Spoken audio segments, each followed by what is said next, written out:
Abroad, part of our family webinar series. Thanks for joining us tonight. And as always, thank you for supporting our Eagles. I'm Camille Clark, and I'm the Associate Director for Family Engagement. And joining us on the call tonight is our panelist, Mark Hayes, Executive Director of AU Abroad. And also joining us tonight is Julia Gibson, Digital Content Creator, who will be helping to manage our tech. Studying abroad can be a transformative experience on so many levels. Between picking the right program and thriving in a new culture, it seems like there are countless decisions to make. And so I'm so happy to have Mark with us tonight, who will help to show you how you can help your student make those decisions. So before we get started, I do have a couple of notes for you. The first is that this session is being recorded, and we'll share it with you just as soon as it's available. And the second is that we will reserve time at the end for a Q&A, but feel free to use the Q&A box toward the bottom of your screen at any time. And with that, I am going to let Mark take it away. Thank you very much, Camille. So greetings, everyone. Good evening, where we are here on the East Coast, or good afternoon, or wherever you may be. Maybe it's a good morning too. Great for me to be able to speak with you. We have a very diverse group of you. I know we have family members from first-year students, second-year students, and third-year students. So I know all of you are in different phases of this process with your student. So this presentation kind of covers a lot of those phases. So some will be more appropriate for certain groups and some more appropriate for others.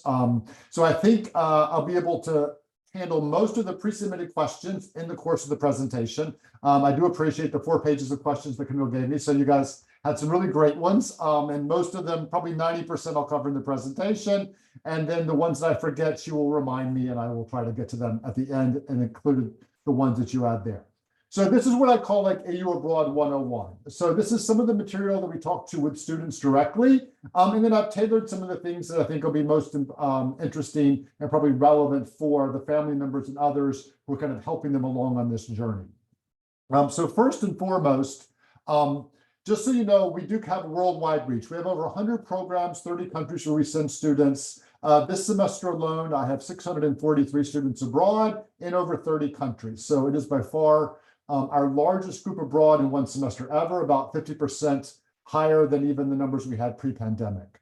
Most AU students, as you probably already know, will actually spend either a semester or a whole academic year abroad, and then a small number will spend a summer abroad. So pretty much we're working toward that a kind of goal of them spending an entire semester, generally their junior year, so either the fall or the spring semester of their third year is when most students go abroad.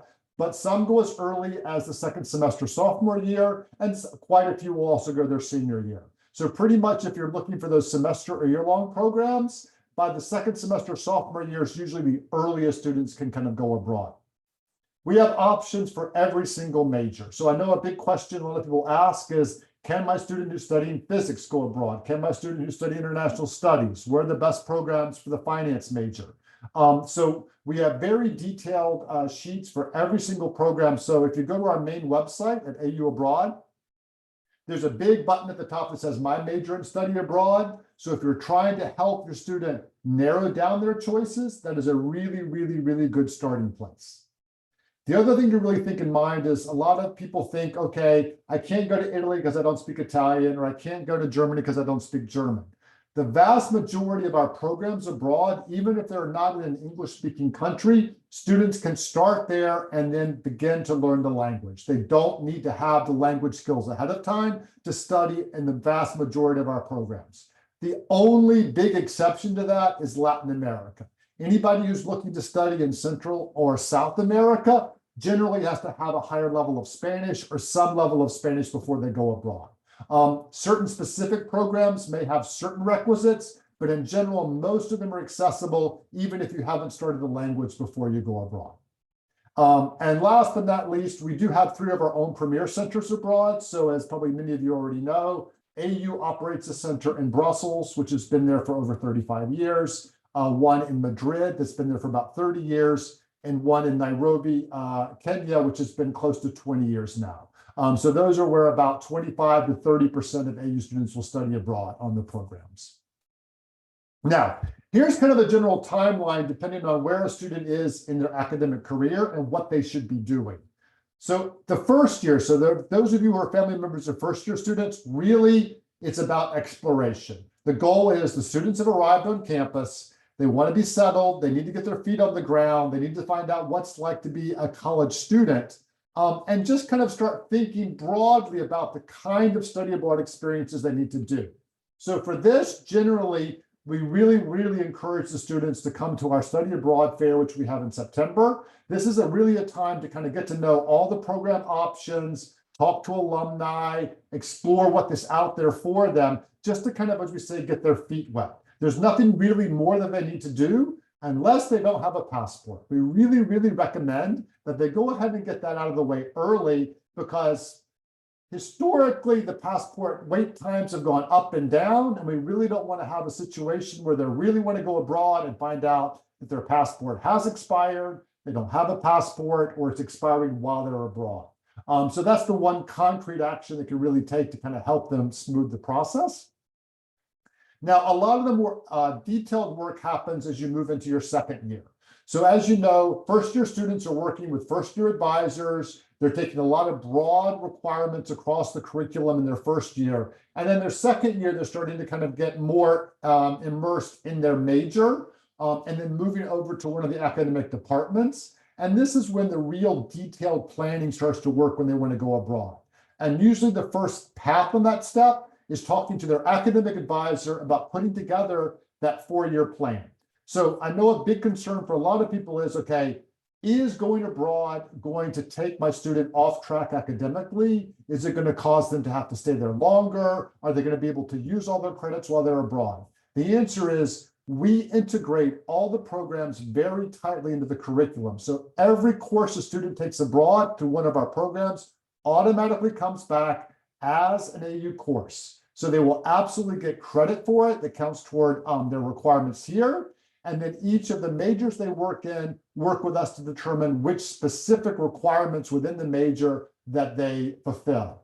And this is where you really go back to the major advising sheets that we have. So the details there not only tell you what the best programs are for specific majors or academic areas, it also tells you exactly what you need to do before you go abroad, and then how the credits apply while you're abroad. So our real goal is to make sure everything stays tight so nobody has to delay their graduation or get off track in any way. And we make every single student get authorization from their academic advisor before they go abroad. Once they kind of do that talking with their academic advisor is when they really start to interact much more in detail with my office here and our staff. And that's when they start kind of planning, once they know what they need academically, what their interests are geographically or in terms of type of experience, then we take all that information and help guide them to the best locations for them and just start to prep them before they go abroad. Now, we move to the next phase is kind of when they actually start the application. So I know this was also a big question, is like, when do they start this process of actually applying? Generally, that starts about a year before they would go abroad. So for example, students are going to go abroad in, say, fall 2024, which is next semester, would have started in fall 2023. Same thing, if they're going to go abroad in spring 2025, they would start the process in spring 2024 toward the middle to the end of the semester. That's when you kind of open up the application cycles. That's when we start to do the kind of the detailed work of applying and moving on to the next phase. Then we get to students abroad. They have a fantastic experience. They come back. They're like, oh my God, I can't believe I'm back in the United States now. I enjoyed myself so much. How do I make this happen in the future? And then we work with them on ways that they can kind of continue those experiences after graduation or as they kind of go into the next stage of their life.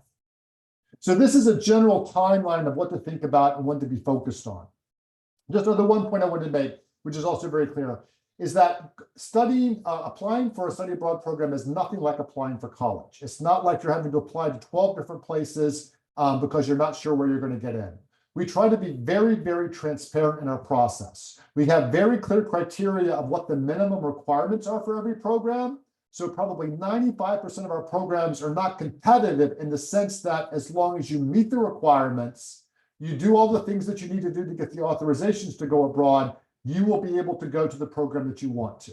Now, there are a very slight number of programs that are more competitive, Our program at DIS in Denmark, Oxford University, and a couple of our UK schools are more competitive. And in those small instances, if it is that situation where a program may be competitive, we do allow for students to have one backup program.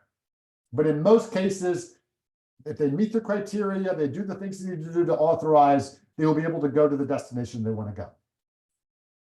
Now, with that in mind, now we have different types of programs. So we kind of take this idea of what a student needs academically, what they want to do geographically, and then what kind of experience do they want to have extracurricularly. And so there we have different types of program structures, depending on what the needs of the student are and kind of their own personality, their own way they want to experience the programs. So here I want to give you kind of three broad categories. One is what we call structured programs. So this is kind of what the name says, is they are highly curated, very narrow in their curriculum. It's pretty much a set curriculum with very few program choices or course choices, and a very high level of program support. So this means there's more staff on the ground to help provide kind of that wraparound support service for students. They generally would have classes with either AU students or other American students who are studying abroad. And in a lot of these programs, there's a structured internship that's either an optional part of the program or a required part of the program. Examples of these programs are a lot of the ones that we run at our centers. So our programs in Brussels are this. A lot of our programs in Nairobi are like this, and a lot of programs in Madrid are like this. So this is where students can really expect a lot of hand-holding. All the housing is managed for them. Most of the billing for those programs is done through AU. We have staff on the ground that are supporting them in a way that helps kind of ease that transition into the experiences abroad. And for a lot of students who kind of want that experience with the more support around it and help, it's there for them. The only big drawback from this is that it's very limited in its curriculum because these programs tend to have a much less number of courses you can choose from. They may be only appropriate for certain academic areas, and students wouldn't be able to get a large mix of classes available to them. But they would have a lot of other experiential elements built into those programs themselves. Usually there are lots of study tours that are attached to them. There are lots of integrated extracurricular experiences that are attached to them. They really try to get the students out and about and immersed in the environments that they're in. On the opposite end of the spectrum is what we call direct enroll programs. And this is where basically a student is going to an institution abroad and directly enrolling in that university, and they're basically like a student of that host country. So this is where it's for students who want a more independent experience where they can kind of decide how they want to do it. There are less kind of structures around them. Students for these kind of programs tend to need to be much more flexible because there's a lot more uncertainty in certain elements of the program. And they really need to be kind of very proactive in terms of solving problems for themselves and being able to self-advocate. So a lot of students like this if they want to have kind of that full university experience abroad, and they would have a wide range of courses to kind of choose from. So they would have thousands of courses in some situations to choose from. And as you can expect, most of these options are for program students in the United Kingdom, for programs in the United Kingdom, Ireland, Australia, English-speaking countries. But we also have quite a few in Latin America and some other European countries that are taught in other languages. Now, between those two extremes is we have a hybrid program, which takes a bit of the structured program support and a bit of the direct enrollment and tries to blend the best of both of those. So this is where the students will go into, say, a home base. So they would have a program that kind of supports them holistically and may take a few structured classes together at a program center or as a cohort, and then maybe take 1, 2, or 3 courses at a local university, maybe the possibility of also doing an internship. Maybe they have some kind of other special curricular activities that are tied to it. So they're able to kind of have a broader set of experiences while they're abroad. Some examples of these programs are our business program in Madrid. It is our most popular destination for business students where they actually take some courses at our AU Madrid Center and then directly enroll in some courses at a partner university in Madrid with students from Spain in classes and courses either in English or in Spanish. We have the same setup in Chile and Santiago, where the students will direct enroll in some classes and take groups of classes together. But in that case, they're doing almost everything in Spanish. So that's kind of the holistic setup, the types of programs and experiences we have. Now, obviously, what probably the majority of my questions that were in my little like they submitted ahead of time were about money. And we do not want to have any surprises about money. And we also want to dispel a few myths about it. So the first key one is any financial aid that a student gets from AU, from the federal government, from the state government, from any other entity, automatically goes with them when they study on one of our programs. So it is absolutely portable, except for work-study funds. And so no matter where the students go through one of our programs, it is almost a seamless process in terms of how it gets applied and dispersed. Second, when you look at kind of the total cost of all of our programs, once you factor in tuition, living expenses, airfare, cost if you need special documentation to enter the country for visas, local transportation, 62% of our programs, when you look at it, is probably going to be less than spending a semester here in Washington, D.C., which all of you already see what the costs are there. But when you look at what the living costs are a lot of times abroad, it is significantly less than what it is here. Now, in all cases, students always pay still AU tuition. They always use their AU financial aid. But then depending on what the housing costs are, what the meal costs are, what the other wraparound services are abroad, and a lot of times that those expenses can be less. In addition, our office, working with financial aid, offers kind of scholarships on top of aid students may already be getting while they're here at AU. So we give away anywhere from $250,000 to $300,000 additional a year to help students bridge the gap, primarily in those programs where the cost is, we know, a bit higher than it would be here on campus. So in that sense, we try to make it as accessible and affordable to everybody. So I'm going to go a little bit deeper so you can see exactly how this kind of works. Now, before students actually get abroad, there are some expenses they need to do. There's first a $50 application fee to apply to a program that shows that students are serious in their commitment to it. Once they are accepted, they do not incur any additional commitments until they pay that $500 deposit. So the idea is up until the point they commit to the program, they don't have to go forward and there's no additional cost that they're going to assume. But once that $500 deposit is paid, that shows us to go to the next stage. And at that point, financial commitments are starting to be made on behalf of the student. And at that point, it differs quite greatly on what money could be recouped if a student withdraws. Now that $500 is a deposit, so it will go toward program expenses as you go forward. A few other things that you may need to keep in mind before the actual student goes abroad is money for airfare, for visa costs. Some countries, the visa costs can be upwards of $800 or $900. We have all that detailed on budget sheets, and these are things that will have to be paid before a student actually even gets abroad. And then some housing deposits might need to be paid ahead of time. So this is really critical for students on financial aid to understand that these things might need to be paid or committed before financial aid is dispersed. So we try to make it very clear what those costs are for each and every program so that you don't have any surprises and there's not this gap of, okay, I've run into a problem because I don't have my financial aid yet, but I still need to kind of bridge these costs. In some cases, our partners are able to defer some of those until financial aid is dispersed. In other cases, they're not able to.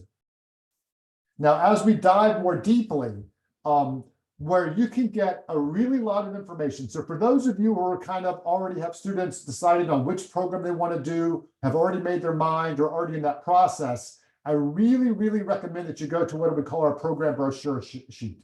So on our very first page of our website, there's a search box. You can type in the name of a country, the name of the program, and then you can kind of get down to what we call our brochure page, which is a copy of this is here.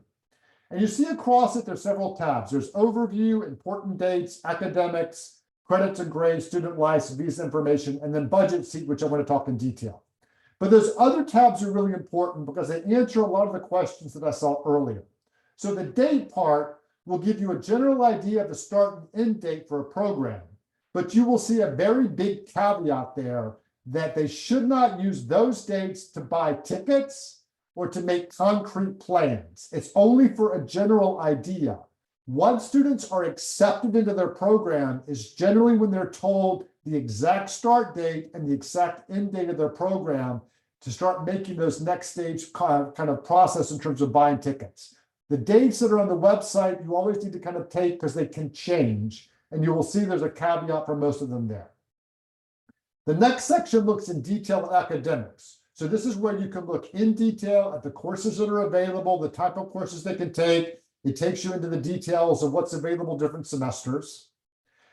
And this tab after that, credits and grades, tell you exactly how, say, 5 credits in Ireland translates back to credits here at American University.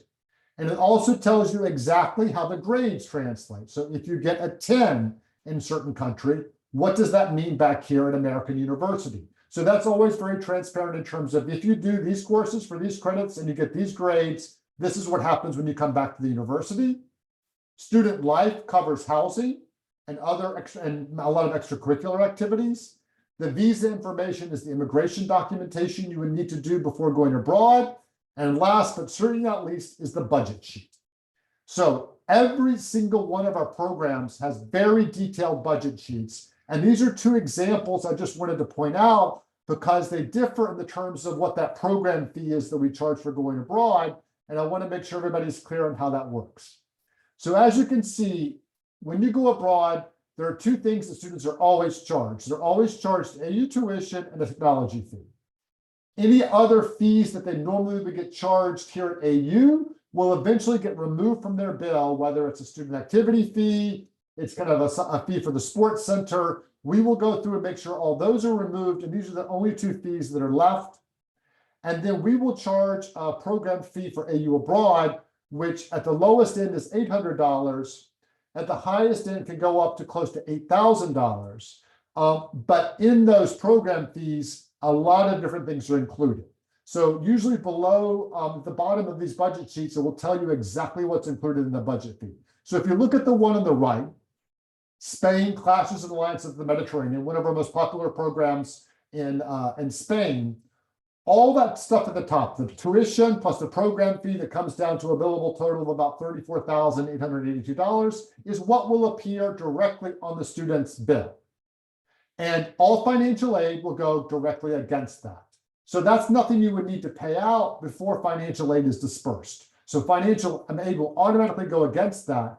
And the costs below are things that would need to be paid directly. Some of them might need to be paid early, like the airfare and the immigration expenses. Some of them will be paid once you're on site for additional meals or local transport.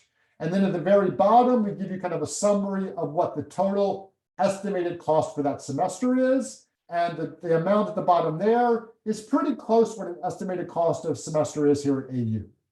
Once you factor in housing, meal plans, other local sundries. On the left, you look at the University of New South Wales in Australia. As you can see, the top, the total that will appear on the AU bill is quite less. But the bottom part where they're paying for room and board directly, they're paying for meals directly locally, they're paying for airfare, and this is one of the ones where you have a much, much higher immigration-related cost at $650. Those are things that would have to be paid directly and not would appear on the AU bill. So there you can see it is substantially more expensive. This is one of those locations that is more than the cost of staying in DC for the year. Most of that made up by airfare, immigration costs, and some of the housing costs on the ground. So every single one of these programs will be, every one of our programs will have these budget sheets, and we update them twice a year for every semester. These are also the budget sheets the financial aid office uses if they need to adjust the cost of attendance for a student at American University. So if there are any appeals that are being made for financial aid or because the cost of attendance is higher, these are the documents that they use from us, and we spend a lot of time making sure they're as accurate as possible. Now, these do not, of course, take into account if students want to do a lot of extra travel, or doing other things to their budget. This is what we think to be there, have the experience, and being able to participate in the program. Okay. So that's on budgets. Another big question is, what are the requirements to go abroad? So how does a student, what do they need to do to be able to go abroad? So this is where we try to be very, very transparent. So in general, if students meet the requirements, they're able to go in the program they want. Across the board, we have a 2.75 GPA requirement for students going on a semester or a 2.5 for a summer. Certain programs may have higher GPA requirements. Those requirements will be spelled out in detail on the program brochure page. We'll see a sample of that in a minute. They have to get approval from all of their academic advisors. So if a student double majors, has a major or a minor, we ask each academic advisor to approve the student going abroad, so it's clear that they're on a path to stay whole academically, and they're able to use those courses for requirements that they need while they're abroad. Some programs will make certain requirements of what level of study a student needs to be. So for example, some of our UK partners say you have to have completed at least 2 years of college level university before you can go abroad. That's also spelled out very clearly. And students cannot have any kind of conduct issues or be on probation and be able to go abroad. So these are all the core things that apply across the board to any student, and then specific programs may have other requirements. So for example, this is an idea. This is, I think, the fact sheet for one of our programs in the UK. So here we'll tell you who the advisor is. So you always know who the primary contact is here at AU for that program. They will tell you the minimum GPA needed for that program. Here it says junior standing, which means before this program can start, the students that need to have completed 2 complete years at American University, the language of instruction, the type of housing, and then we'll go back to that program type, structured, direct enrollment, or hybrid. Every single one of the fact sheets will tell you what type of program that is. So it's really important to kind of look at these for all those additional requirements about what the admission standards are for it and what the type of living experience would be. Now, connecting culture. So that's my basic there. And so I'm trying to think, maybe Camille now can kind of get to the questions. I think I've tried to cover as many as I saw as we came through. I'm sure I missed some. So I think kind of what coming in, if there's any pertinent burning ones, I'll be happy to take questions now. Great. So we had a lot of questions from families asking about housing. If you could speak a little bit to that process, and then if you could also speak to what it looks like if a student studies abroad for a semester, you know, what happens to their housing in the semester that they're abroad or when they're coming back. Okay, so first we'll talk about the housing abroad. So it runs the gamut. We go from homestays to student residences, to dormitories, to apartment style housing. So more than likely, all of the structured programs we do will generally have housing included that the students will have to stay in. So they will have a designated type of housing. We manage that process for them. We place them in the housing. We manage all aspects of it. So in most cases, when you look on the brochure page, it will tell you exactly what that housing experience will be. For example, in Brussels, most of our students are put into homestays. In Madrid, most are in homestays. Certain program tracks also use residence halls. Students in Nairobi use shared apartments in a secure facility. Some of our internship programs in London will also use student residences for those. So in the structured programs and most of the hybrid programs, the students are placed in housing and usually are required to use that housing. For a lot of the direct enrollment programs, it runs the gamut. Sometimes students will get placed directly in student residences attached to that university abroad. Sometimes they will have the ability to choose whatever housing they want abroad. So the same thing if they're like at American University and they choose to find independent housing, they will get resources from the host university about how to go through that process, but then they will find their independent housing and kind of go into that. So it really does run the gamut across the board, depending on which program it is, but every single brochure page will tell you exactly what the housing situation is like. And most of them will link to pictures of what the housing is and how students will be applying for it. Now, how it happens when students go abroad. So in general, so for example, if a student is, say, on campus in the fall semester and wants to go abroad in the spring, they would always still apply for on-campus housing for the fall. The housing office will tell them to probably commit for a whole year, But once we show them the list of study abroad students, they are then exempted from that second semester. So they have a date by which they need to declare they're going to study abroad and that they don't need the housing for the spring semester, and then they are released from that second semester while they're abroad. Now, the reverse, if students are abroad for the fall semester, they are prioritized for housing in the spring semester. They don't 100% guarantee it, but pretty much for as long as I've been here, and I've been here 20 years, any student who's needed housing when they come back from abroad from the fall semester can get on-campus housing if they want. They may be limited in terms of what they would get when they go on campus, but it's there.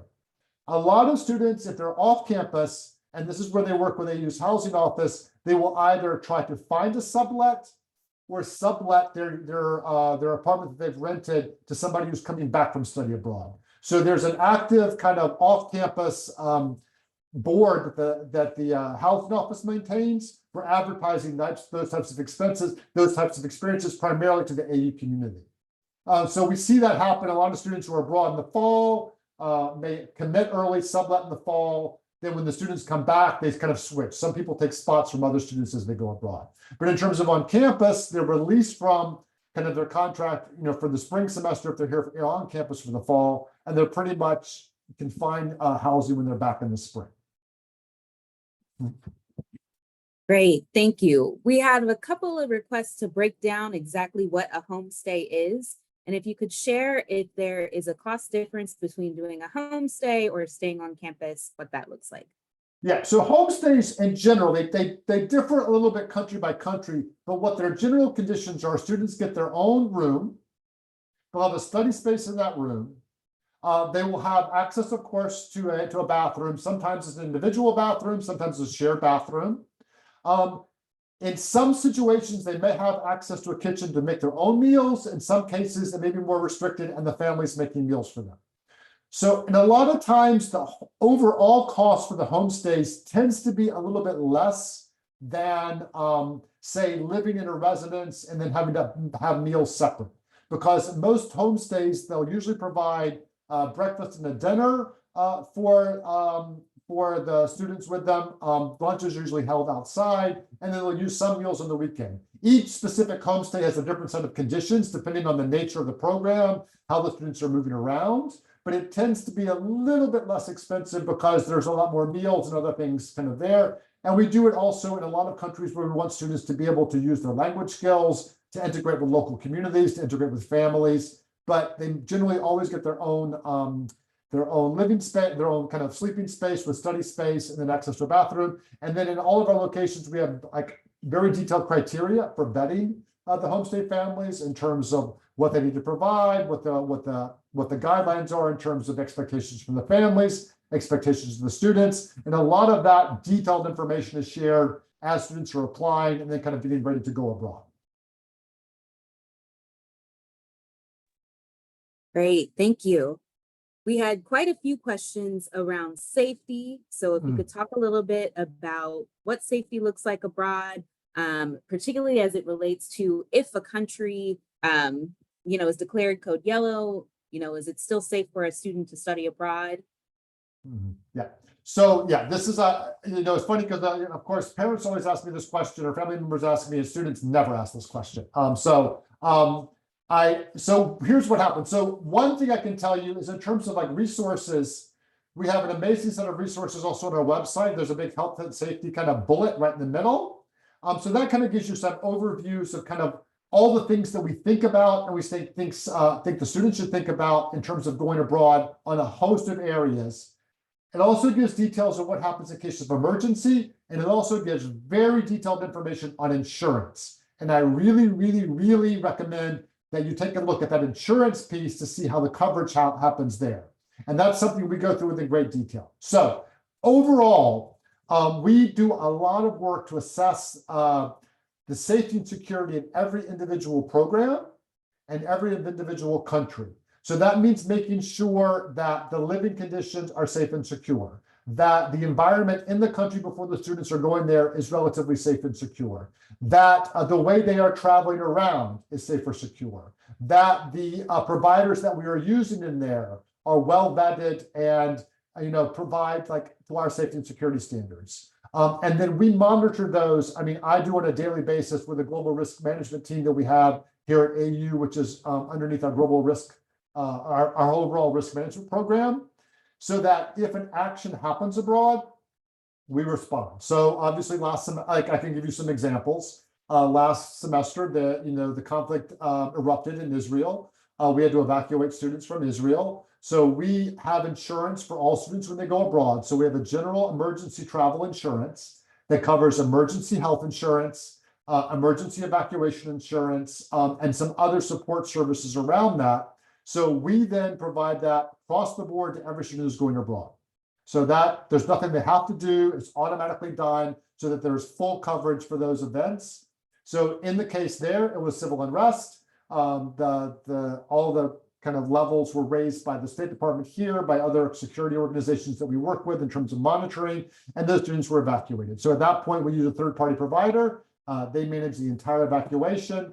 Students were returned safely to the United States, and then we work directly with their programs there to continue their academic component remotely. In both cases, the students finished their courses remotely. They were able to keep their semester whole there. In some cases, we were able to recoup some costs from that. In some cases, we were not. So when there's an extreme situation, we do take over and we kind of manage whether or not we think it's safe for the students to stay there. And if not, we deal with that. Same thing if it's a medical emergency. Those are also supported if there needs to be a medical evacuation, if we need to actually access specific healthcare facilities for the students, if there's help that needs to understand what kind of drugs are available locally, what kind can be brought into the country, what to handle about prescription drugs. Really detailed information of this is on our website. And we really go over it in a much more micro level, that kind of time when we're preparing students to actually go abroad. So for those of you who may have students who are going to be going abroad in the summer or next fall, probably sometime in late March, early April, you will get an email from me as long as your students have listed you as an emergency contact. So please make sure they do that. And then I kind of reinforce these issues. So what I will do at that point was highlight exactly what we're doing now to prepare students to go abroad. I will reinforce the resources that are available to them, looking a lot at the insurance, and then also kind of point you to where they're getting more detailed information about their specific program. So that will come out from me to all emergency contacts. We do that for two reasons. One, so that you're aware of what's happening. And two, we need to make sure we have correct contact information for you. Because every time I do this, I get at least 10% of the emails that bounce back because the students put the email address in wrong. So then we have a time to go back and make sure we have clean data before somebody goes abroad and gets into an emergency. I'm all about planning.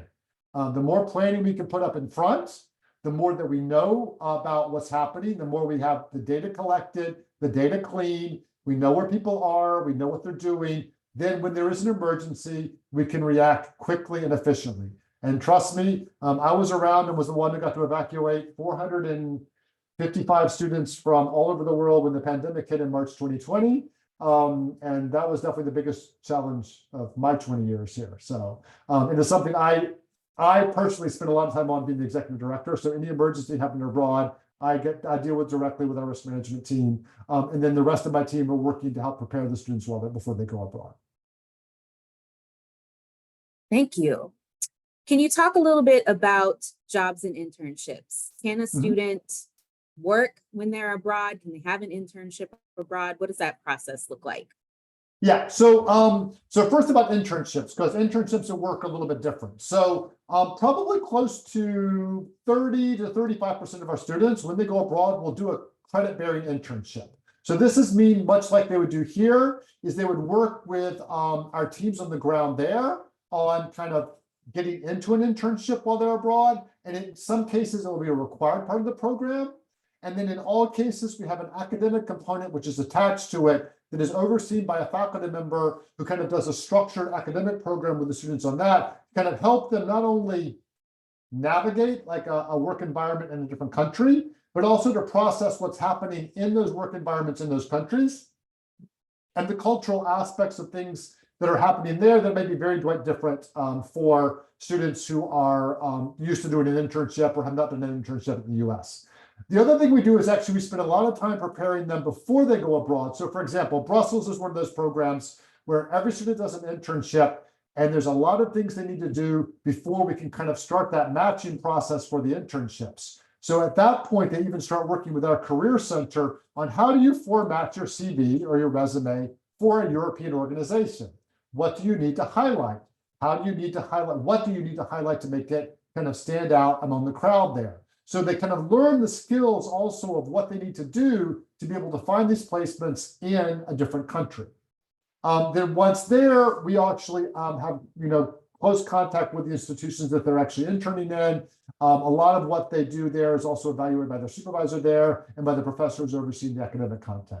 So it is a big part of what we do. The most popular destinations are Brussels and London, Nairobi. Also, most of the programs there have required internship. There are lots of opportunities in Ireland. And then the other countries, usually students would need to have some kind of level of language, especially in non-English speaking countries, to be able to get, I would say, quality internships. Now, all of those internships are pretty much unpaid, and most of it has to do with labor laws while they're abroad. It is very challenging being on a student visa in a lot of these countries to still be able to do these and get funding. Sometimes students may get travel costs covered, sometimes they may get specific things covered, but for the vast majority of them, unfortunately, they are unpaid.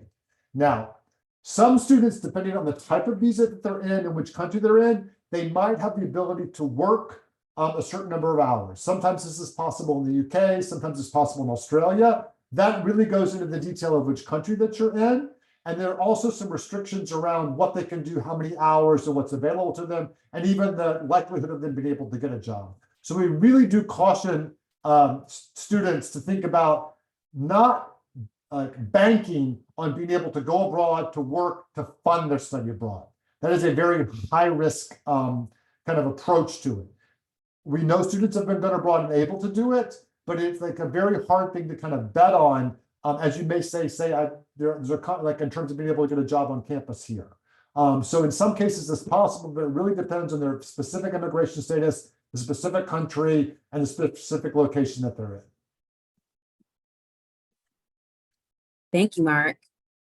Can you talk a little bit about whether or not families should visit their student abroad, what that looks like? So we love, of course, for students and for parents and family members to enjoy the experience with their students. We just be very mindful of their program. So a lot of these programs, we know we have this with students too. They're there abroad. They kind of have a different approach sometimes to studying and different approach to kind of that atmosphere, because it's a kind of a break from what they have here in the United States. But we do treat the academics and the program structure very, very seriously. So the thing is trying to kind of plan travel when they have breaks.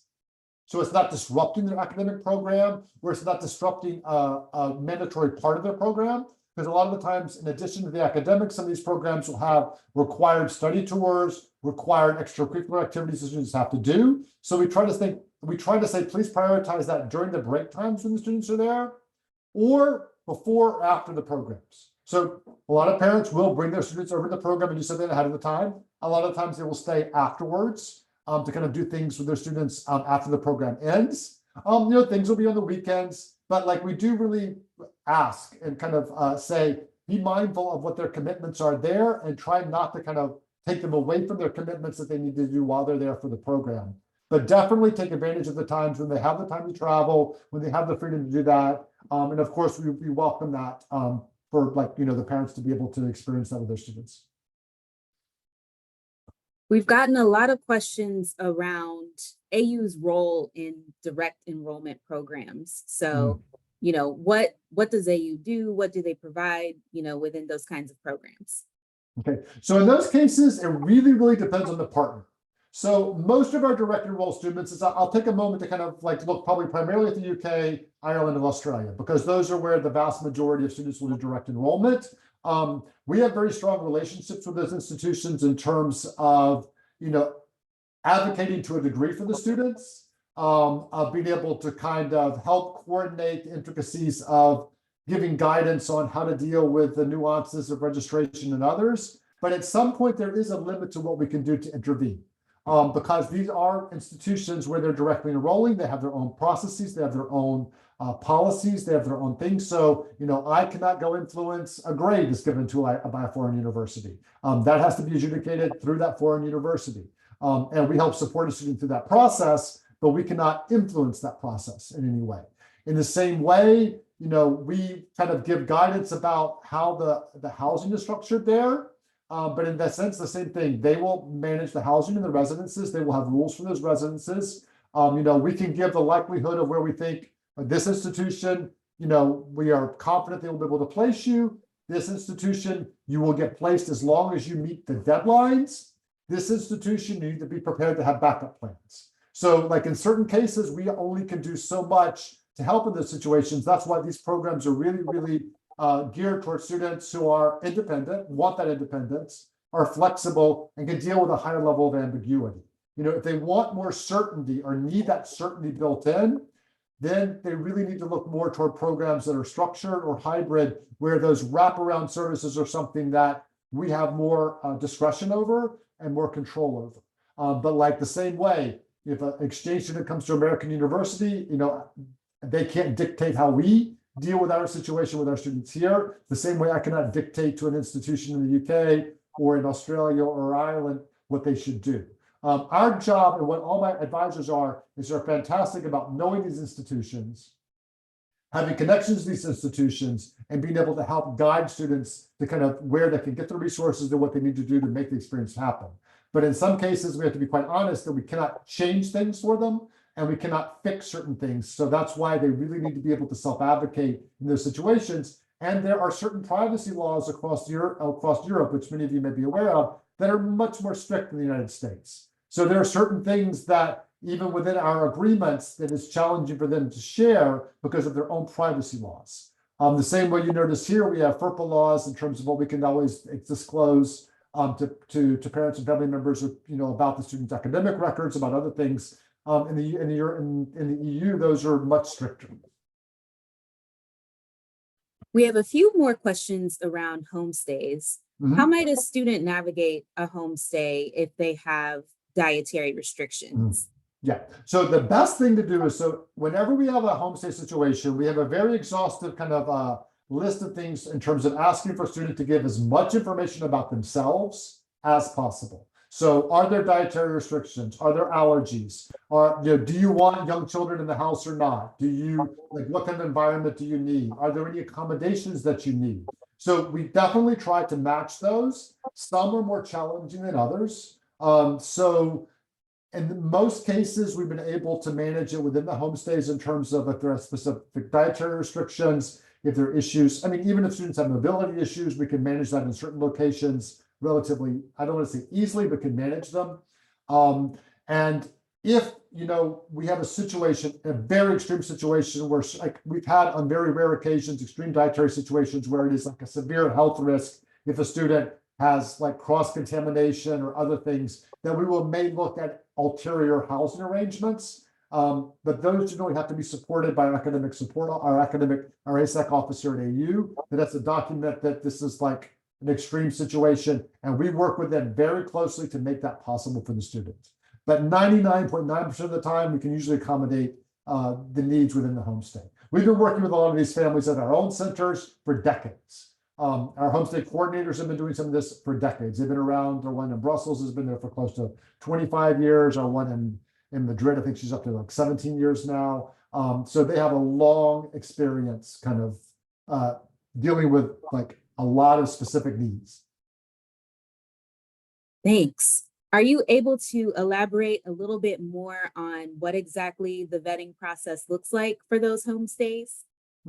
So in general, we have kind of a detailed checklist that we do that varies a little bit kind of point by point. I mean, the key thing is the neighborhood that they're in, the families they're in. The families are vetted in different ways. If we can vet them via public resources in the country they are, we vet them by public resources. If that's more challenging in certain locations, they have to be referred by other family members or by people in the community that we have worked with or know. They have to always provide a a separate living space for the students, usually with ability to lock the door and the ability to have kind of a secure space within that. They would have to, of course, be accessible for in areas where they need to be accessible. They need to make sure they adhere to fire safety regulations. In earthquake zones, they have to have earthquake kits. In areas that have other specific kind of environmental issues, they would have to have other requirements above that. There's certain provision for the meals they would provide, how those meals would be delivered. There'll be a whole set of rules, both for the families and for the students themselves in terms of expectations in the homestays. And there's like a checklist that they go out each of the time to kind of go through to make sure each of those kind of goes through. And then that's really the ones that we monitor. For our partners and all of our agreements, we have those same vetting criteria like listed in our partnership agreements where students are put into homestays. So we take it very seriously about where they are. Certain countries, depending on where they are, if there's specific concerns around gender norms or others, we may restrict, say, where a student can live with, like putting a young woman in a homestay with a lot of young males, which culturally is challenging in some of the Middle Eastern countries. So in those situations, they do different, they do different mixtures. So if there's a specific cultural issue or specific issue we may have in a certain country, it may also say certain types of families, we may not put them with certain other types of families because of mainly not safety so much, but cultural, like what the cultural norms are for that country. Thank you. You shared earlier that all financial aid applies with the exception of work study, and that includes merit aid and scholarships, correct? Correct. Merit aid also does need-based aid. So if a student gets a presidential scholarship, a dean scholarship at AU, that automatically moves also with them as long as they stay qualified for financial aid at AU, that aid goes with them when they go abroad. It's automatically applied the same way. So it's anything they've received from AU. The only small caveats are usually, and this is a very limited one, and they do this, is the Veteran Affairs and GI Bill students. We don't put those restrictions, but the funding sources usually coming in from students on the GI Bill or anything funded through the Veteran Affairs Department of Veteran Affairs usually some has restrictions on study abroad, and that's something that we don't impose. That's a federal guideline. And those students are advised by their advisors here about that. And we know to bring that up with students. But anything that we give them as AU that they get generally from the federal government in terms of stuff they would get, say, from like either a Pell student or a loan that they get from the government or an external scholarship, as long as they don't put any things on it, we don't put any restrictions on it. Great. We've had a few families ask if AU covers the cost of the flight abroad. Generally, no. So generally the flights are all arranged independently because students are arriving and departing at different times. And so for all the programs that my office runs, there are no included flights unless the program has some kind of travel as the program itself. For example, we have a program that is a half a semester in Belgium and a half a semester in Nairobi. So whereas the program starts in Brussels and ends in Nairobi, we don't cover the flight to Brussels or back from Nairobi, but we cover the flight from Brussels to Nairobi because that's part of the program and it's part of moving the students from there. Same thing, we may do a study tour with students who are in our Brussels program to the Balkans and to other countries. Those travel arrangements are made by us and covered by us. But usually the program, when this program starts and ends, those arrangements to arrive at the program and depart from the program are not covered or not organized centrally. I'm trying to think, we used to have some other programs that we worked with in terms of other external agent groups that did organize travel. I think most of them have stopped doing that now. Great. For students who are studying abroad in the fall, when should they expect to know, and when does aid start? Yeah, so the admissions usually is a rolling process. So for example, some students who've applied early and the admissions decisions are rolling for those programs have already heard and committed to the program for the fall. Some students will hear, probably the majority of them will hear in March, but some will be later until April or June because every single partner has a different kind of admission cycle and when they do the final commitment. So normally the way it works is once a student gets the admissions decision, they have a week to deposit to do their commitment. So at the point in time, they are saying, yes, you're admitted. They have a week to kind of then deposit and commit to the program. And then that can happen at any time from now up until even sometimes as late as early June for certain specific programs. So that's going to be going on for that whole period. Then in terms of when aid is dispersed the same way it's always dispersed at AU. It's basically dependent upon AU's academic cycle. So when AU starts their fall semester and disperse their aid, that's when the aid will be dispersed to students. Usually it's about 10 days before the start of the semester. So that means that students who are studying in the Southern Hemisphere, say in Chile and Argentina and Australia and New Zealand, their fall programs start in July. So students are going to get billed, they're going to have certain expenses, but their aid will not be dispersed until AU aid is dispersed for the start of the semester. And that we have no control over because it's guided by the federal government. So the tuition is not a problem, the others, but sometimes students may have to have outlays for housing or other costs before the aid is dispersed and before they can get a refund. And that is the biggest problem for those programs that start in the Southern Hemisphere in July, some in early August before AU starts its semester. For any program that starts after AU starts, the aid will already be dispersed. Thank you. I want to be respectful of time as we approach 8 o'clock. I know there are a lot of questions in the Q&A we weren't able to get to tonight, but I am grabbing all of those and making sure that Mark and his team are able to answer those. And so we'll definitely make sure that those get covered. Are there any last thoughts you'd like to impart on our families? Yeah, so I mean, I think what we say is like everybody has some fear. I mean, obviously, as a parent, you have some fears about going abroad, depending on where the students are going and the uncertainty about with it. I mean, I've been doing this for 20 years. I mean, that's like I love doing it. I love the experience the students have, and we love making that happen for them. So I think really allowing them to kind of guide the process and to really take ownership for the process, because a lot of what studying abroad is uncertainty. It's about going into an environment that makes you uncomfortable. You're going into a different culture. You're going into a different place with different norms. They're navigating a different system. And the idea, in the same way when they started the university, they have a lot of newness, a lot of change. Maybe the first time they've ever been away from home before, having to learn how to do laundry, learning how to make sure their meals are provided for. Going abroad is the next step in that. It's really about building resilience. It's about building students' understanding of themselves and what they can do, so that uncomfortability is okay. And it's very sad for me, and I hate to say this, but it happens every now and then. I just had it happen last week. Is that we had a student who arrived in Australia, spent 1 week there, and they returned home.